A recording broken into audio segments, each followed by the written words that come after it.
Jorge. Muy buenos días. ¿Y dónde se conocieron? Porque ahora andan juntos para todo lado. Sí, andamos juntos para todos lados, eso es verdad.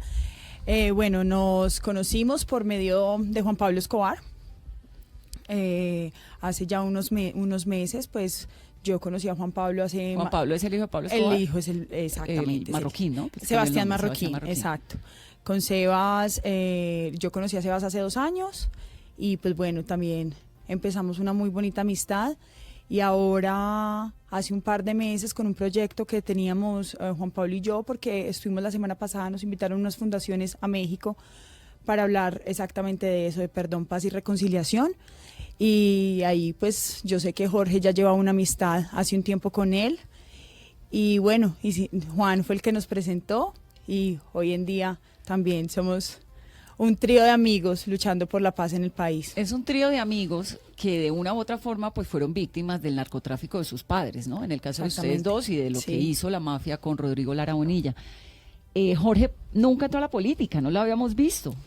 ¿Por qué sus hermanos y toda su familia que es tan política y usted no? No, mira, la política nunca me ha llamado mucho la atención. Lo interesante de la política en sí es hacer acciones y ver los resultados. Siempre he estado más de ese lado que el lado de sentarme en un congreso a oír lora diaria, cuando puedes salir a la calle a arreglar las cosas. Muy importante lo que se hace en política, pero pienso que ya dependiendo de tu personalidad y de cómo eres, prefieres estar en uno o en otro. Lo mío pues ha llegado a ser esto y salir a la calle a hacer el cambio. Jorge, cuando a usted lo convocan y le dicen, venga, juntémonos, o Mónica, tal vez tomémonos un café, ¿qué le hace aceptar? ¿Por qué habría uno de volverse amigo o de partir o siquiera estar cerca de la hija del victimario de su papá? Vamos a ponerlo como más en contexto. Yo la busqué. Ah. Yo la busqué, no. Pero es que Mónica me acaba de decir que todo comenzó por Sebastián. Claro, Marroquín. Sebastián, por medio de Sebastián, Jorge me contactó. Okay. Sebastián. Entonces el verdadero encuentro inicial fue Sebastián, que es el hijo de Pablo Escobar, y usted. Hace 10 años ya. Sí, ¿y por qué decidió ese encuentro? ¿Por qué lo aceptó? ¿El de Sebastián o el de Mónica? El de Sebastián primero. El de Sebastián primero se estaba haciendo un documental en la época, Los pecados de mi padre, por el director Nicolás Enter. Para la realización del documental me había pedido entrar pues al encuentro con el hijo de Pablo Escobar y otras víctimas, los Galán, hijo de César Gaviria, etcétera, pero eso era muy mío. Entonces decidí simplemente no salir en el documental, conocerlo fuera de cámaras y empezar a charlar. Lo raro es que no salimos en el documental, pero a los 5 meses estábamos en El País en España haciendo 2 páginas de especial allá. ¿Y por qué? ¿Por qué? Porque en 34 años desde el asesinato de mi padre, yo creo que hasta los 16 yo quería era venganza y odio. Tenía odio, quería venganza y un perdón de estos hay que cultivarlo. Tú no puedes llegar a decirle a una persona perdón del día a la mañana, así él no sea culpable. Él nació en una familia, ¿me entiendes? Él no es seguramente culpable también de nada. es culpable de otra cosa, es víctima también de... Él es víctima de su apellido. Claro. Los Leer son víctimas de los apellidos. Para decirte el caso más profundo, es decir, Sebastián, el día que su papá mata a mi papá, mi vida cambia, pero él me dice, sí, el día que mi papá mata al tuyo, la mía también cambia. Y yo, ¿en qué? Y te empieza a contar y te das cuenta que tienes una vida tan paralela, tienes la misma edad, la misma noche cambia su vida, salen también a buscar refugio en todos los países del mundo, y en todos esos cambios de países, del día a la mañana te encuentras que estás en el mismo país, lo tienes a 20 kilómetros, 15 kilómetros. Las vidas de ustedes, si de ustedes salen ambos del país y coinciden en otras ciudades. Imagínate eso, coincidimos en Suiza, ese era el segundo país de exilio de nosotros, que era Suiza, estábamos en Friburgo y a ellos los habían aceptado en Lausanne. Estamos a 20 kilómetros. Pero Jorge Andrés, uno entiende, digamos, el tema de la reconciliación, lo que no vimos en el documental, que fue su encuentro privado con Sebastián Marroquín, pero la empatía y esa amistad de 10 años, ¿cómo se dio? Eso yo creo que las amistades, ¿cómo se forma una amistad? Porque tienes puntos en común con la gente. Y nuestros puntos en común son más de vamos a jugar ajedrez, vamos a hacer lo que sea. No, lo nuestro es más... ¿Cómo fue tu vida? ¿Cómo fue la mía? Y hay tantos puntos en común totalmente opuestos que los polos opuestos se atraen, digo yo. ¿Y ahí cómo entra Mónica? Entra Mónica entra Mónica, hay que recordar un poco la historia. Rodrigo Lara Bonilla sigue vivo. Rodrigo Lara Bonilla ya está pues denunciando la infiltración de los dineros que provienen de un cartel, del cartel de Medellín, del cual el padre de Mónica es socio fundador. No es Pablo Escobar y no era empleado, no, socios fundadores, Claro, porque Carlos Carlos Leder Leder ya estaba metido en el tema desde hace rato. Pues tenía aviones, tenía una isla en las Bahamas a donde aterrizaba. Fue el primero en meter aviones en el negocio de la mafia, ¿no? En aviones Así es. suyos, entonces incluso él mismo pilotaba, algunas veces piloteaba estos aviones y llegaban cargamentos de cocaína a Estados Unidos de la mano de Carlos Leder en aviones de Carlos Leder. Entonces, cuando a mí Sebastián me empieza a comentar el tema de Mónica, me dice, mira, hay una persona que también es víctima de todo esto, de esta guerra, es Mónica Leder. Y me empieza a comentar cuál es la situación de Mónica, cómo les ha venido pasando. Y no sé, el día de la mañana me pongo a analizar documentos de mi padre y todas las cosas que ya tenía en mente. Y me digo, bueno, Carlos Leder, y eso es muy fuerte, pero es real, Carlos Leder es un partícipe asesino en la muerte de mi padre. Claro. Pero mi padre, antes de ser asesinado, alcanzó a solicitar la extradición del padre Mónica. Y por cuenta de esa extradición, Mónica lleva ¿cuántos años sin ver al papá Mónica? Hace 15 años no lo veo. ¿Lo ha visto cuántas veces? En los 31 años que lleva preso lo he visto 3 veces. ¿no? Tres ¿Pero no puede veces. ir a verlo acaso a la cárcel? Ya nos va a No. contar eso. Él estuvo condenado a 155 años de cárcel, ¿cierto? 2 cadenas perpetuas más 125 años. Le redujeron. Fue su condena inicial. Pues bueno, ya ahí entra un poco los tratados de extradición entre Colombia y Estados Unidos, que son una pena máxima de 30 años, más la negociación que él hizo por ser testigo clave Contra Manuel Antonio contra Noriega. Manuel Antonio Noriega. La condena que le dieron era, la negociación que se hizo era que él debía tener una condena igual o menor a la de General Noriega, y Noriega fue condenado a 30 años. Él está en el programa de testigos de Estados Unidos, Sí. pero Nosotros sigue preso. estuvimos, claro. Él sigue eso- preso. ¿Y las cuentas dan para que salga cuándo? Las cuentas daban para que saliera en el 2007, Pero pero nadie nos responde. ¿Y entonces? Ahí es donde está la pregunta. No sabemos qué pasa porque cuando ya nos dijeron que, bueno, son 30 años, pero se pagan con 21 en físico, ¿no es cierto? Sí, que por eso buen fue lo que, comportamiento, exacto, por que eso de sembrar alguna manera, maticas. eso de alguna manera fue lo que hicieron con el general Noriega. Obviamente él fallece el año pasado en Panamá, sale de Estados Unidos, extraditado también hacia Francia a cumplir una pena que tenía ya pendiente, pero para los Estados Unidos ya había pagado, él ya estaba libre. Pero a mi papá no. Mi papá no lo sueltan, ya cuando se acercan esos 21 años, dicen que tienen que ser 30 en vivo, en físico, 30 en físico, y ahora, cuando ya se acercaron los 30 años, pues ya lleva 31 años, ya dicen que son 55. ¿Por qué? Pues nadie nos sabe dar una respuesta, porque siempre nos van cambiando. Entonces es una persona que está, pues por medio de los dos gobiernos, tanto americano o colombiano. y usted le mandó totalmente. carta a Barack Obama, recuerdo. Y a igual a los presidentes, al expresidente Álvaro Uribe. Mi padre ya va a ser 2 años, le hizo una petición al presidente Santos pidiéndole ya, por favor, una repatriación y con el deseo de venir a morir a Colombia. ¿Cuántos años tiene su papá? 67, Bueno, está joven, aguanta todavía llegar a Colombia. claro. ¿Y por qué no puede ir a verlo? Porque no me dan visa, me dicen que soy beneficiada del narcotráfico, lo cual, obviamente, yo tengo 35 años y no conozco el primer beneficio del narcotráfico, la verdad. Pero entonces me dicen que además las personas que tenemos familiares en prisión en los Estados Unidos no tenemos derecho a visa. Bueno, Pero hubo una época en la vida, Mónica, en que usted se fue con su mamá incluso. Sí, a se los 9, trasladaron a Estados exacto. Unidos para tratar de estar cerca de él. ¿Cómo fue eso? Sí, cuando entra mi papá como testigo clave en el caso del general Noriega y además por amenazas de Escobar en contra de nosotros, entramos al programa de protección a testigos. Yo tenía 9 años de edad.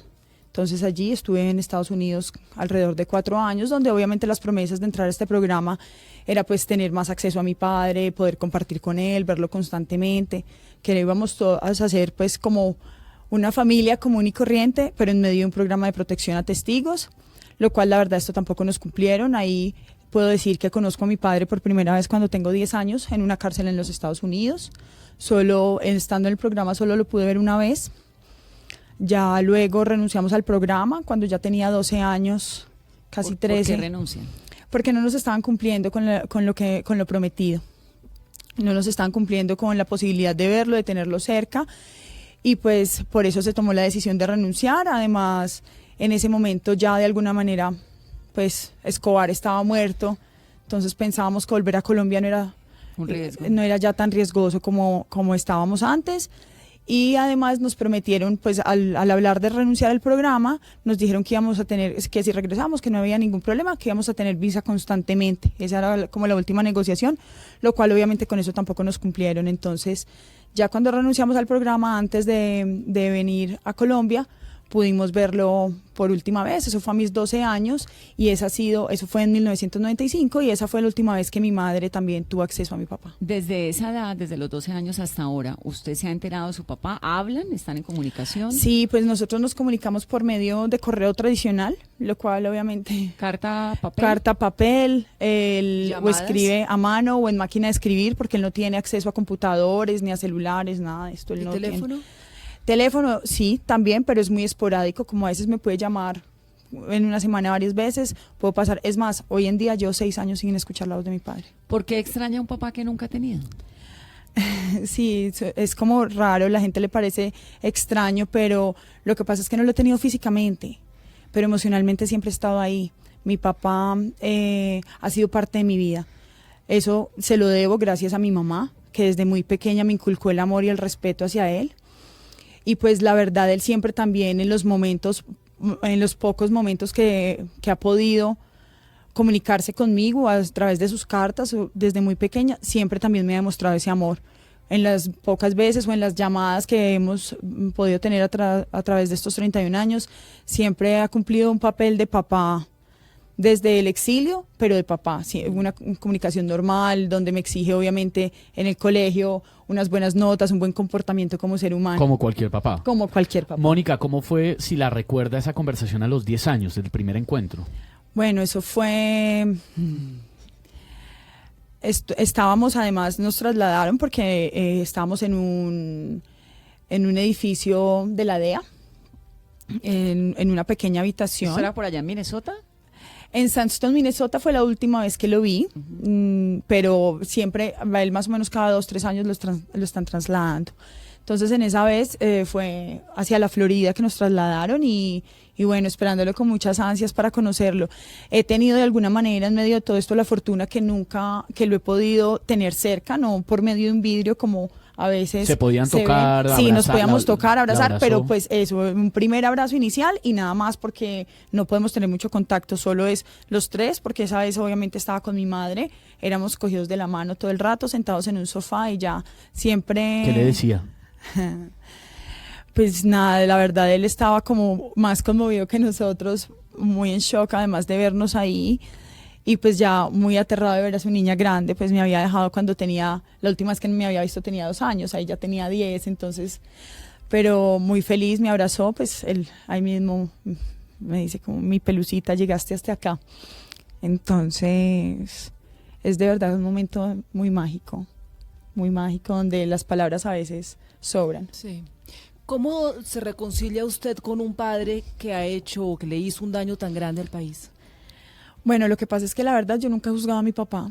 Yo pienso que no es mi papel ni es mi deber. Lo veo como mi padre. No comparto de todas maneras muchas de las cosas que él hizo, obviamente, pero nunca no lo reprocho. Ya eso, él está pagando su deuda con la sociedad. Sé que lo está pagando muy caro y obviamente su familia también. Entonces yo pienso que eso ya es suficiente para él como para que yo lo tenga que venir también a señalar y a juzgar. ¿Pero ofreció alguna vez una explicación o le dijo perdóname o algo? ¿Habló sobre esa vida que llevaba? Sí, obviamente pues me ha dicho como perdón por su ausencia, por las cosas que él de pronto en algún momento hizo pensando que pues es que ellos nunca pensaron que la extradición iba a ser viable, o mucho menos la muerte. Pero yo pienso que ellos siempre pensaron que iba a ser un negocio para siempre, a largo plazo, y nunca que su familia se iba a ver afectada, antes por el contrario. Y lastimosamente es algo que hoy en día la gente que sigue entrando al narcotráfico lo ve así. De que siempre ¿Tiene algo de bueno ese negocio, esa plata? No, no tiene absolutamente nada de bueno. Es que además la plata ni siquiera existe. Y en el momento en que existiera, lo digo sobre todo en el caso de nosotros, de Juan Pablo, en el mío, que somos hijos supuestamente de estos grandes capos de personas que tenían tanta plata en algún momento que pensaban hasta pagar la deuda externa del país, y cualquier fortuna a nosotros no nos importaría con tal de tener nuestros padres con nosotros. Y sé, y lo digo también por mi papá, que podría dar lo que fuera solo por estar con su familia. ¿Qué pasó con la hacienda, con la posada, que era la gran hacienda de su papá? A nosotros nos hicieron extinción de dominio en las pocas cosas que quedaban, incluida la posada. Hoy en día es un terreno baldío, puedo decir, está totalmente abandonado. Eso es en la vía entre... vía Armenia-Pereira, sí, entrada a Salento, en el eje cafetero, exacto. Está totalmente abandonado, mucha gente piensa cuando pasan a veces me preguntan que si eso es daño de pronto ocurrido por el terremoto de Armenia vivió en el 99 y no, es solo el abandono que dejó el gobierno que pasan en las propiedades. ¿Usted qué vive, Mónica? Bueno, yo he estado trabajando en los últimos años, estuve vinculada en una empresa de nutrición y bienestar, lo cual, bueno, todavía lo hago, pero pues hoy a tiempo muy parcial. Hoy en día, hace un año, decidí por cosas de Dios, porque soy demasiado católica, crear mi propia marca. Es de accesorios y artículos religiosos. Pues yo soy diseñadora de modas de convicción, digo, porque no pude terminar mi carrera por falta de recursos, a pesar de ser hija de uno de los grandes capos de este país. Sí, ironía, sí. Es ironía, exactamente, es demasiado irónico.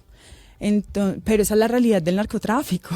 Es que ¿Cómo la plata tratan maldita? pero los Exacto. colombianos, ¿cómo la tratan cuando oyen su nombre, cuando viene de su mano un producto religioso? Tiene que ser un momento extraño, de muchas explicaciones. Sí, claro, además que pues aparte de toda la marca que estoy desarrollando es elaborada, la mano de obra la hacemos en la cárcel de mujeres de Armenia. Entonces eso también les llama más la atención, como, hey, no has tenido suficiente cárcel en tu vida, pues pisaste una cárcel por primera vez a los 2 años. Pero yo pienso que de eso se trata, es de coger lo que a mí me ha tocado vivir y ponerlo y verle de alguna manera algo positivo y hacer por estas personas que están en la cárcel de pronto muchas cosas que unas personas han hecho por mí y otras que han dejado de hacer. Mónica, ¿alguna vez se cambió el nombre? Sí, claro, cuando estuve en protección a testigos debí cambiarme el nombre. En Estados Unidos. En Estados ¿Cómo Unidos. se llamaba?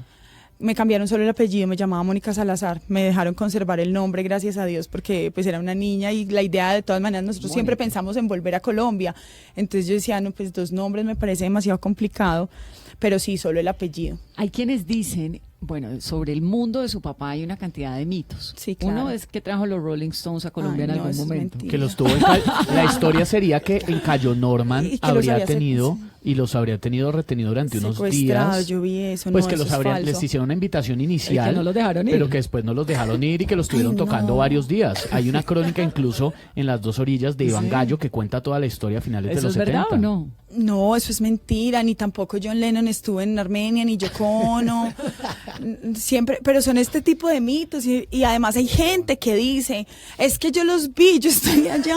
Yo estuve en la fiesta. Es más, exacto, yo estuve en la fiesta, pues gracias a Dios, pues obviamente yo en muchos de estas épocas yo ni siquiera había nacido y ya pues también tengo a mi mamá como de testigo, ¿no es cierto? Pero no, lastimosamente para el común denominador que creen estos mitos, Para los mitos esto, colombianos. exacto, uno de los mitos colombianos, esto es totalmente falso. Otro de los interrogantes, que su papá efectivamente logró este acuerdo con la justicia estadounidense y que hicieron lo que hacen con tantos testigos, le cambiaron el nombre, la vida, el apellido, Todo, la claro. cara, todo, y está libre, feliz, viviendo en Estados Unidos. No, pero esto es totalmente falso. La verdad, ojalá fuera así, sería muy feliz. Pero no, estos mitos son totalmente falsos. Él sigue estando preso en los Estados Unidos, pero entiendo que a veces yo tengo gente que a mí, que pues, ¿quién más va a saber de pronto tanto de la historia? Y tengo gente que me han dicho que lo han visto en la calle, o que, es más, una vez vino un señor a decirme que es que lo había visto en una finca en Armenia cogiendo café. No. Yo, Y la pues, famosa no, ojalá. frase, y la frase de mejor una tumba en Colombia que una cárcel en Estados Unidos que una celda. Yo creo que la sigue pensando, es por eso mismo que hace 2 años pidió su repatriación. Pero la dijo, sí es una frase suya. Sí, claro, Sí. es Ah, una sí, frase es de de él. él, claro, Sí. es una frase de él. Bueno, Jorge, entonces usted dice, ¿voy a llamar a Mónica o cómo es la cosa? Así, Así. del día a la mañana, después de haber hablado con Sebastián tantas veces y haber oído el tema de Mónica, me pongo pues ya a leer en qué va el caso de su padre. Cuando me doy cuenta pues que no le están dando la visa a Mónica, pero que sí tiene el derecho a ingresar a la cárcel, ahí ya pues me nace un poquito también la inquietud de ver cómo podemos hacer para que Estados Unidos le dé la visa. Ella no está pidiendo la residencia, ella no está pidiendo instalarse allá, ella quiere ir a despedirse de su padre, a darle un último abrazo. No vamos a entrar a pelear con las leyes norteamericanas porque pues cada país sus razones y sus cosas. Lo que pedimos es nada más una parte de humanismo, que se den cuenta que la niña tenía 3 años cuando se le llevan a su padre y que en ningún momento pudo gozar del narcotráfico. Los derechos, la plata del narcotráfico. Sí, los derechos, sí, porque además no deja nada, ni plata ni nada, pero los derechos fundamentales de la persona, la libertad de movimiento. Una niña de 3 años que tiene a su padre encerrado allá, estamos en un momento de periodo de paz donde queremos hacer una paz, no podemos esperar que el gobierno haga la paz se hace desde el suelo, desde abajo. Entonces cuando yo digo, Carlos Leder me arrancó el último abrazo, yo ese abrazo es el que quiero que esta niña le dé a su padre. Y usted la llamó y que, hola Mónica, ¿cómo estás? Así Hablas fue. con Jorge Lara. Así fue. Directamente. Mónica, ¿qué dijo? Hola, Hola, Jorge. Jorge, ¿cómo está? ¿Dónde vivían? Mentira, se puso a llorar. Sí, Se puso a llorar, además Mónica. que me mandó una nota de voz exageradamente hermosa. ¿Qué decía la nota de entonces, voz? Eso mismo que le acaba de decir, que me quería ayudar a reencontrarme con mi padre, que a pesar de que obviamente los dos no tenemos padre por los actos de los nuestros padres, padres. de nuestros padres, pero pues que obviamente él tiene el suyo muerto, yo lo tengo vivo, y que él iba a ser parte de que yo fuera a reencontrarme con mi padre y darle ese abrazo que él no le puede dar al de él. Eso solo lo hace un hombre brillante. Y el momento en que se conocen finalmente, ¿por dónde arranca una conversación entre dos personajes como ustedes? Un abrazo largo.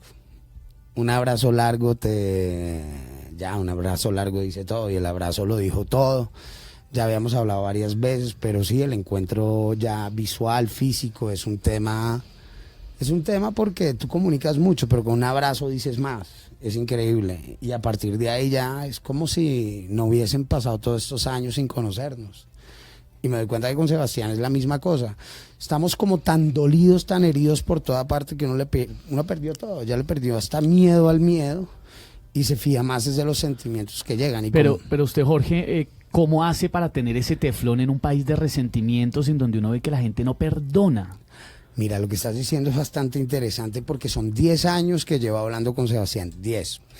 Me lo han criticado durante 10 años. Ha ido bajando esa crítica porque la gente ya se dice, hombre, este hombre lleva 10 años, no le da la vuelta a sus convicciones, sigue derecho para donde va, no cambia el discurso dependiendo de con quién está. Al contrario, mantengo el discurso que la paz viene desde abajo. ¿Qué es lo que te mantiene a hacer eso? No sé, hombre, ser un inconsciente o una persona muy buena. ¿Qué le dijeron en su familia?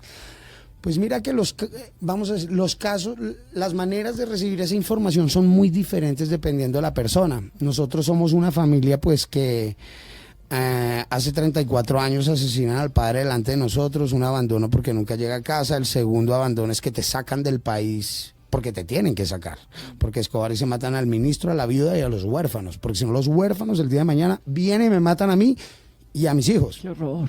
La historia cambia totalmente cuando... Eso es lo que nos enseñan.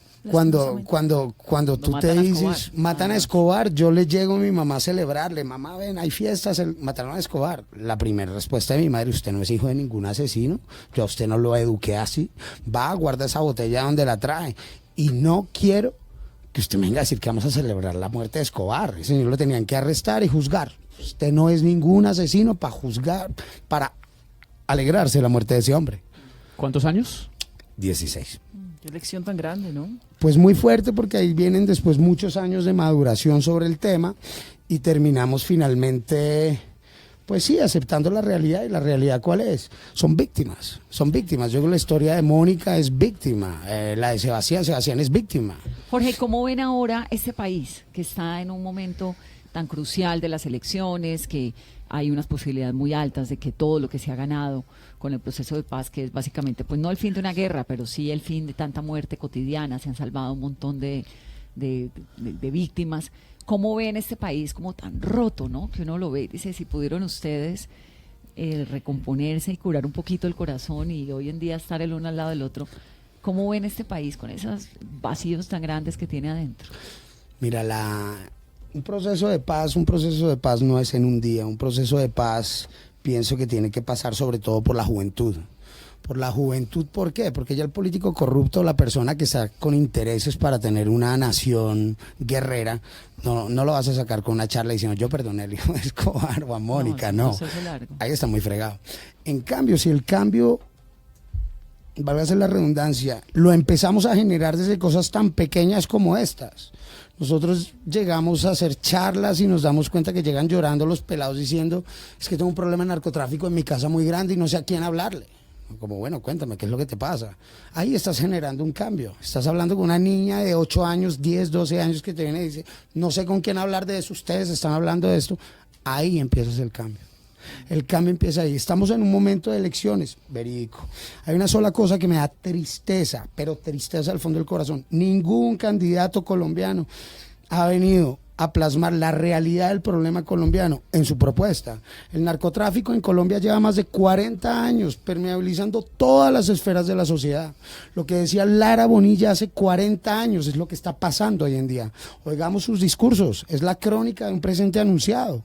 Y la base de su pensamiento era el tema que la desigualdad en Colombia, la falta de oportunidades para todos, va a hacer que sea una nación desigual. Y una nación desigual es la que te va a crear a ti un proceso de guerra y no un proceso de paz. Estamos en una situación compleja. Mónica. Bueno, yo pienso que el proceso no solo lo hace un presidente, o en este momento obviamente pues el proceso, hay que hablarlo con nombres, estamos hablando del proceso de la paz que se firmó de alguna manera con las FARC. Yo pienso que no es solo eso, siempre digo que así poner a 45 millones de colombianos de acuerdo me parece muy complicado. Pero definitivamente es que el perdón nace del corazón, porque podemos, de pronto si se hace una cárcel y meten allá a todos los de las FARC y les dan cadena perpetua, pero volviendo al tema de las elecciones, si vemos hoy cómo nos estamos tratando los colombianos solo por el hecho de opinar sobre un candidato o el otro, y nos estamos insultando y nos estamos amenazando, es que ahí el solo problema no es las FARC. Se puede haber firmado el tratado más perfecto, que nos tenga todos a gusto, pero si nosotros mismos estamos afuera creando más guerra, entonces yo pienso que estamos en una situación muy complicada. Yo llego de México, llegamos... ¿Usted está viviendo en Bogotá, en Colombia? No, México, yo vivo en el Quindío. Estaba en México porque, como te conté, nos invitaron unas fundaciones a Juan Pablo y a mí para un congreso de jóvenes. Estuvimos llevándole nuestra charla de paz, perdón y reconciliación a más de 6,000 jóvenes en México la semana pasada. Y estando allí escuchaba de alguna manera el mismo discurso y los mismos temores que tenemos los colombianos hoy en día de que nos vamos a convertir en Venezuela, de la izquierda, que el de derecha, que es esto. Es el mismo conflicto que de pronto estamos viendo en Latinoamérica. Pero a diferencia, a lo poco que estuve allá, a lo que hacemos los colombianos acá, es que ellos quieren de verdad cada uno empezar a generar un cambio. Eso me pareció admirable. Entonces es eso que estamos haciendo nosotros. Ahora nos preguntabas cómo hacemos nosotros para perdonar y de pronto llevarnos tan bien como nos lo podemos llevar hoy en día. Yo pienso que es que la verdad nos cansamos. Nosotros llevamos, Jorge perdió a su papá hace 34 años, yo de alguna manera perdí el mío hace 31, Juan Pablo está sin papá hace 25. Somos niños que tuvimos una infancia totalmente diferente a lo que debería ser. Mientras podíamos estar jugando con carritos y muñecas, estamos jugando y tenerle miedo al coco, que es lo que normalmente uno le tiene miedo de niño. El monstruo para nosotros era Escobar. Entonces nos cansamos de vivir así, y yo pienso que Colombia ya también está cansada de tanta guerra, de tanta miseria, de tantas cosas tan negativas, sabiendo que tenemos un país lleno de tantos tesoros, empezando por su gente. Entonces es el momento ya como de respirar. Yo sé que no es fácil, y de dar el siguiente paso. Es muy bonito y muy poderoso el mensaje de ellos: paz, perdón y reconciliación. La desgracia del narcotráfico los separó de sus personajes más queridos, sus padres. En el caso de Mónica Leder, su papá fue extraditado a Estados Unidos hace 31 años. En el caso de Jorge Lara, su padre fue asesinado el 30 de abril de 1984. Gracias por venir a esta cabina y por contarnos la historia. Con mucho gusto. Gracias. Es un gusto, y sobre todo me gusta ese mensaje de paz, perdón y reconciliación, que es tan necesario en este país tan roto. Es necesario, todos, es que está en nuestro corazón, está en nuestras manos, es demasiado sencillo, solo de empezar a cambiar con pequeñas cosas.